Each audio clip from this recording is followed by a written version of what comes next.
अगली बड़ी खबर, कैप्टन सिद्धू विवाद पर हरीश रावत का बड़ा बयान। सिद्धू मजबूत लीडर, कांग्रेस के भविष्य, कैप्टन पार्टी के लिए पिता के समान है और इन बयानों से समझा जा सकता है कि आलाकमान क्या सोच रहा है। पंजाब कांग्रेस के कलह पर कैप्टन सिद्धू आमने सामने हैं, एक दूसरे पर वार करने का कोई मौका नहीं छोड़ते। लेकिन कैप्टन सिद्धू के इसी विवाद पर पंजाब कांग्रेस के प्रभारी हरीश रावत का ये बड़ा बयान, कहा कि सिद्धू मजबूत लीडर और कांग्रेस के भविष्य, तो वही कैप्टन पार्टी के लिए पिता के समान है।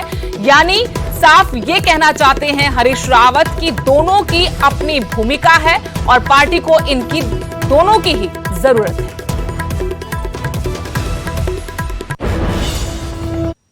इस समय हाईकमान क्या सोच रही है? उनके विषय में मैं पहले भी कह चुका हूं, मैं आज भी अपनी पुरानी कही बातों पर कायम है। वो हमारी पार्टी के बहुत मजबूत नेता हैं। 2022 की लड़ाई के लिए हमारे एक मजबूत स्तंभ हैं और आगे के लिए पार्टी के एक भविष्य है। और उनके लिए क्या रोल निकालना है, ये पार्टी को देखना है। मैंने कुछ कोशिशें की थी पंजाब में रह करके, मेरी कोशिशें परवान नहीं चढ़ पाई।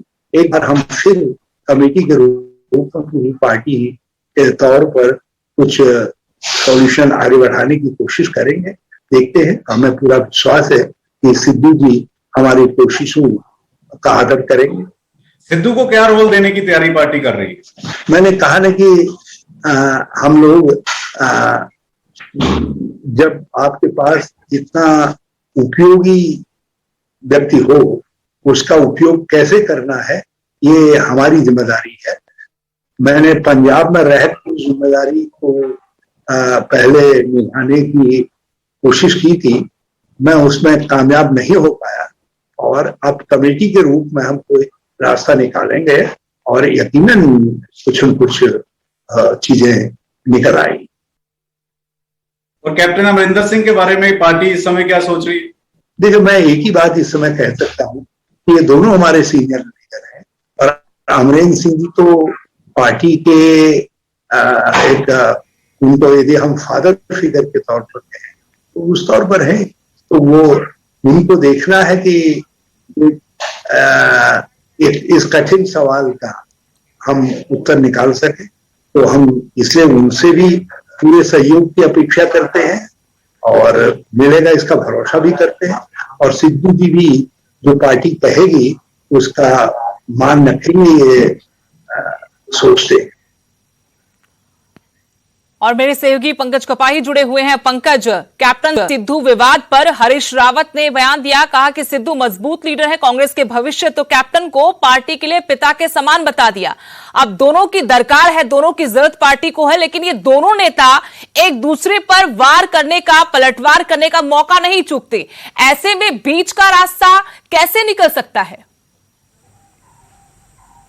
देखिए, ये कमेटी के सामने एक बड़ा चैलेंज जो है वो रहने वाला है कि बीच का रास्ता निकलेगा कैसे, क्योंकि लगातार नवजोत सिंह सिद्धू जो हैं वो एक के बाद एक ट्वीट करते हुए नजर आ रहे हैं, एक के बाद एक मुख्यमंत्री पर निशाना साध रहे हैं। तो वहीं दूसरी तरफ कैप्टन अमरिंदर सिंह ने ये कहा कि जो सिद्धू ट्वीट कर रहे हैं, जो बयान दे रहे हैं, वो बीजेपी और आम आदमी पार्टी के इशारे पर काम कर रहे हैं। मेरे रास्ते, मेरे जो दरवाजे हैं वो नवजोत सिंह सिद्धू के लिए पूरी तरह से बंद हैं। तो ऐसे में कमेटी जरूर बन गई है, लेकिन कमेटी के सामने एक बड़ा चैलेंज रहने वाला है। और एक बात और साफ है कि नवजोत सिंह सिद्धू, परगट सिंह, ये कांग्रेस में ही रहेंगे, ये दूसरी पार्टी में नहीं जाएंगे। पार्टी आलाकमान के साथ अच्छे संबंध इनके बने हुए हैं और पार्टी आलाकमान की कोशिश है कि नवजोत सिंह सिद्धू और कैप्टन अमरिंदर सिंह को इकट्ठे किया जाए। और इसीलिए जब पूछा गया कि नवजोत सिंह सिद्धू कांग्रेस में क्या भूमिका अदा करेंगे, तो उन्होंने कहा कि नवजोत सिंह सिद्धू कांग्रेस का भविष्य है। 2022 में अहम रोल नवजोत सिंह सिद्धू का रहने वाला है और ऐसे में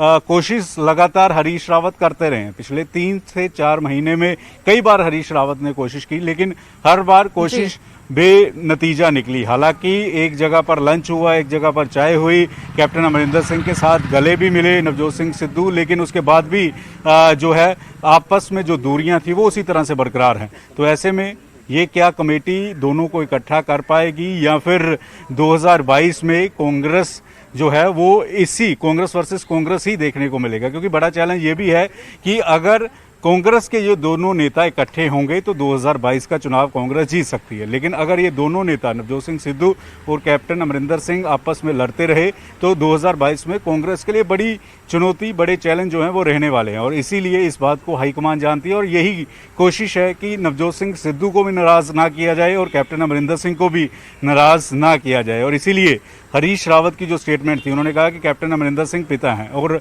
नवजोत सिंह सिद्धू जो हैं वो कांग्रेस का भविष्य है। जी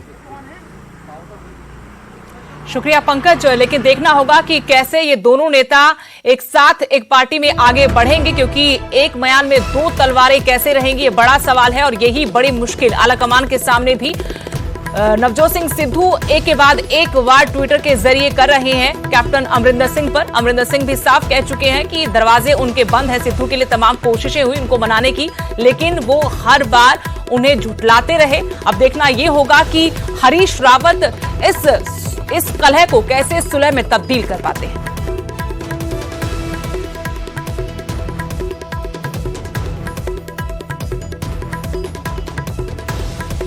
अगली बड़ी खबर, सुशील कुमार की मुश्किलें और बढ़ने वाली हैं। रोहिणी कोर्ट ने 4 दिन की पुलिस रिमांड बढ़ा दी है।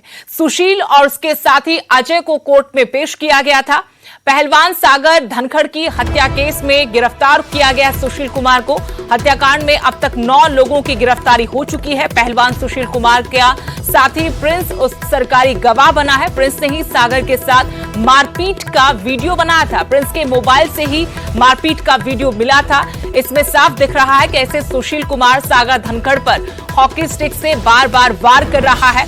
और 6 दिन का रिमांड खत्म होने के बाद आज एक बार फिर से सुशील कुमार उसके साथी को कोर्ट में पेश किया गया, जहां से रिमांड मिली है पुलिस को।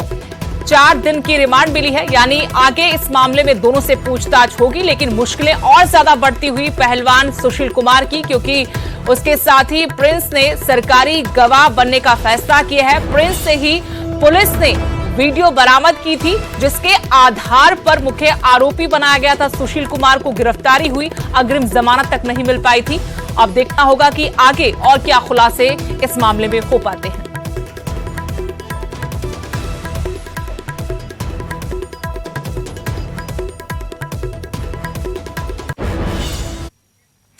निजी अस्पतालों का ऑडिट हरियाणा सरकार करवाएगी। मुख्यमंत्री मनोहर लाल ने आदेश दिए हैं। सरकार ने 2 वरिष्ठ अधिकारियों की इस पर ड्यूटी लगाई है। जिनसे ज्यादा पैसे वसूले गए उनके वापस करवाए जाएंगे। कोरोना के इलाज के दौरान ज्यादा पैसे वसूले होंगे तो अब उन्हें वापस करना पड़ेगा। बकायदा इसके लिए शिकायतें लगातार मिल रही थी कि निजी अस्पताल मनमानी कर रहे हैं, मोटा पैसा वसूल रहे हैं। कोरोना के इलाज के नाम पर स्पीकर के पास लगातार ऐसी शिकायतें पहुंच रही थी। और अब बड़ी खबर आपको हम बता रहे हैं कि निजी अस्पतालों का ऑडिट हरियाणा सरकार करवाने जा रही है। मुख्यमंत्री मनोहर लाल ने इस बारे में आदेश दिए हैं।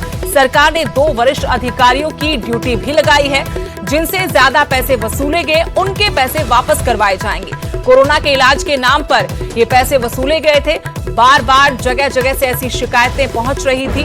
ज्ञानचंद गुप्ता जो हरियाणा विधानसभा के स्पीकर हैं, उनके सामने ये मामला आम था। उन्होंने मीडिया में इस बारे में जानकारी देते हुए कहा था कि वो खुद इस मामले में मुख्यमंत्री से बात करेंगे, स्वास्थ्य मंत्री से बात करेंगे। और अब बड़ी खबर की मुख्यमंत्री मनोहर लाल ने निजी अस्पतालों के ऑडिट का आदेश दिया है।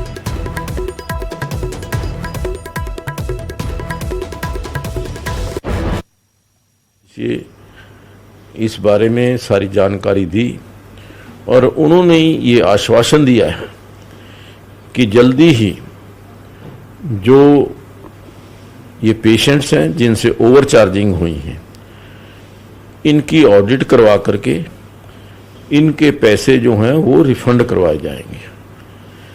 और उसके लिए पूरे प्रदेश के लिए एक ऑडिट की टीम का गठन किया जाएगा। तो मैं समझता हूं कि मैंने एक प्रार्थना की है कि ऐसे लोग जो इस कोविड काल के अंदर इस प्रकार की जो मैं समझता हूं कि मानवता के खिलाफ कार्य कर रहे हैं, ऐसे लोगों के लाइसेंस रद्द होने चाहिए। उन हॉस्पिटल्स के उनकी जो एम्पेनलमेंट है वो रद्द होनी चाहिए। उनके अगेंस्ट कंज्यूमर प्रोटेक्शन एक्ट के तहत, उनके अगेंस्ट प्रॉफिटेरियन के एक्ट के तहत और चीटिंग के कि 6 से ज़्यादा जो इंजेक्शन लग ही नहीं सकते वो 9 लगा रखे हैं।